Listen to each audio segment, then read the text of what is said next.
Front neck temple neck design यासाठी hard buckram किंवा collar pasting वापरा। पुढचा गळा 7 ते 8 इंच ठेवा। त्यानंतर इथं मी 2.5 इंचावर मार्क केले। तुमचा गळा लहान असेल तर 2-2 इंचावर करू शकता। पाव इंच बाहेर पॉइंट्स घेऊन व्हिडिओमध्ये दाखवल्याप्रमाणे अर्ध गोल तयार करायचे। इथं पॉइंट्स येऊन देऊ नका, हलकासा राऊंड शेप द्या। बाहेरच्या बाजूला 1 इंचावर आउटर लाईन काढून घ्या आणि जसं मार्किंग केलंय तसं कटिंग करून घ्या। आता इथे जर कॉलर पेस्टिंग वापरली असेल तर कापडावर हे गळा चिटकवून घ्या। मी इथं हार्ड बुकरम वापरलेली आहे, त्यामुळे मी इथं कापडाची बाहेरून शिलाई टाकून सेंटर पॉइंट केलाय।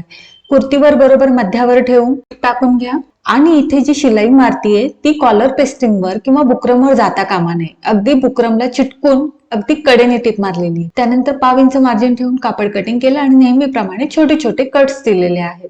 आता नेहमीप्रमाणे गळा उलटवून घ्या।